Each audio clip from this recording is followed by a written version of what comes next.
সমালোচনার চাপে নীরবতা ভাঙল সরকার, অর্থ মন্ত্রণালয়ের অনুমোদন ও গেজেটের চূড়ান্ত সময়সীমা ঘোষণা। যমুনা বৈঠকে প্রধান উপদেষ্টার কড়া বার্তা। এই খবরটা শুধু চাকরিজীবীদের জন্যই নয়, পুরো দেশের জন্য গুরুত্বপূর্ণ।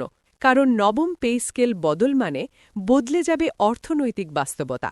থাকছে সম্পূর্ণ ভিডিও জুড়ে সমালোচনার ঝড়, প্রশ্নের পাহাড় আর অনিশ্চয়তার আবহ। সবকিছুর মধ্যেই আজ একটি গুরুত্বপূর্ণ দিন পার করল প্রশাসন।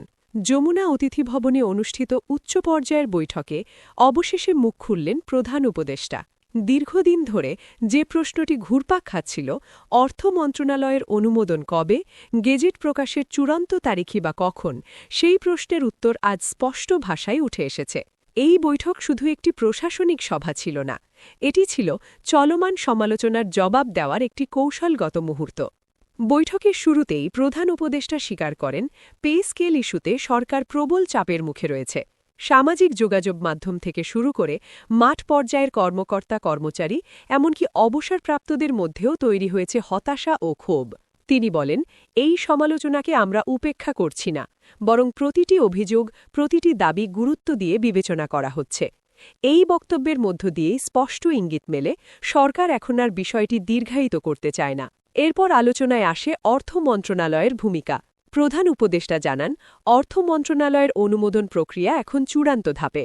যেসব কারিগরি ও আর্থিক জটিলতা নিয়ে এতদিন আলোচনা চলছিল, সেগুলোর অধিকাংশই নিষ্পত্তি হয়েছে।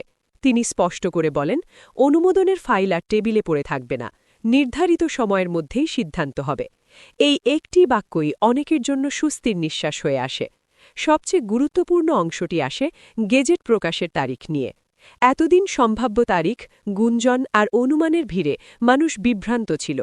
আজ সেই ধোঁয়াশা কাটানোর চেষ্টা করেন প্রধান উপদেষ্টা। তিনি জানান, একটি নির্দিষ্ট সময়সীমা ধরে রেখেই গেজেট প্রকাশের প্রস্তুতি চলছে এবং সেই তারিখ আর অনির্দিষ্ট নয়। যদিও তিনি প্রশাসনিক শালীনতার কারণে দিন তারিখ উচ্চারণে সংযত ছিলেন, তবে বৈঠকে উপস্থিত কর্মকর্তারা স্পষ্ট ইঙ্গিত পেয়েছেন, আর বিলম্ব নয়। বৈঠকে আলোচনায় আসে সমালোচনার রাজনৈতিক দিকও। প্রধান উপদেষ্টা বলেন, পে স্কেল নিয়ে যে সমালোচনা হচ্ছে তার একটি অংশ বাস্তব দাবি থেকে এসেছে, আবার একটি অংশ রাজনৈতিক উদ্দেশ্য প্রণোদিত। কিন্তু সরকার দুই ক্ষেত্রেই একই নীতিতে চলবে, যুক্তিসঙ্গত সমাধান। তিনি বলেন, আমরা জনপ্রিয়তার জন্য সিদ্ধান্ত নিচ্ছি না, আবার অজনপ্রিয় হলেও ন্যায়সঙ্গত সিদ্ধান্ত নিতে পিছপা হব না। আরও একটি গুরুত্বপূর্ণ বার্তা ছিল স্বচ্ছতা নিয়ে। প্রধান উপদেষ্টা আশ্বাস দেন, গেজেট প্রকাশের পর যেন নতুন করে বিভ্রান্তি না তৈরি হয়, সেজন্য বিস্তারিত ব্যাখ্যা ও দিক নির্দেশনা দেওয়া হবে।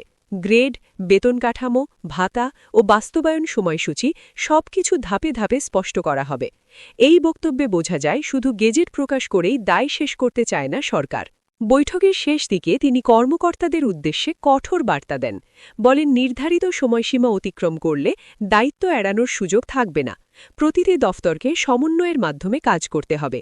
এই বক্তব্য অনেকটাই সতর্ক সংকেত, প্রশাসনিক ঢিলেমি আর গ্রহণযোগ্য হবে না। যমুনা অতিথি ভবনের আজকের বৈঠক ছিল একটি টার্নিং পয়েন্ট। সমালোচনার মুখে দাঁড়িয়ে সরকার যে নীরব নয়, বরং সিদ্ধান্তের দিকে এগোচ্ছে, এই বার্তাই সবচেয়ে জোরালোভাবে উঠে এসেছে। এখন সবার চোখ একটাই দিকে, অর্থ মন্ত্রণালয়ের আনুষ্ঠানিক অনুমোদন আর বহু প্রতীক্ষিত গেজেট প্রকাশ। আজকের বক্তব্যে সেই অপেক্ষার শেষটা যে খুব দূরে নয়, সেটাই স্পষ্ট করে দিলেন প্রধান উপদেষ্টা।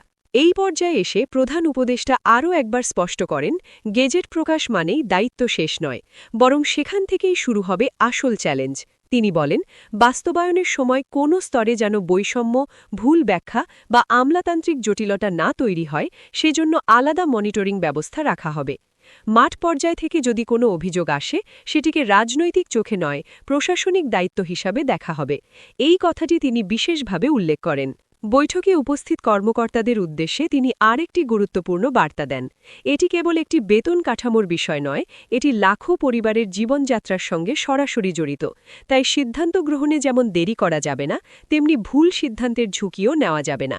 প্রধান উপদেষ্টার ভাষায়, এই গেজেট যদি মানুষের মনে আস্থা ফিরিয়ে আনতে না পারে, তাহলে আমাদের ব্যর্থতা হিসাবেই গণ্য হবে। সব শেষে তিনি ইঙ্গিত দেন গেজেট প্রকাশের পরপরই জাতির উদ্দেশ্যে ব্যাখ্যামূলক বক্তব্য আসতে পারে। সেখানে কেন এই কাঠামো, কিভাবে হিসাব করা হয়েছে, কারা উপকৃত হচ্ছেন এবং ভবিষ্যতে কী সংশোধনের সুযোগ থাকবে, সবকিছু খোলাসা করা হবে। অর্থাৎ আজকের বৈঠক শুধু একটি তারিখ ঘোষণা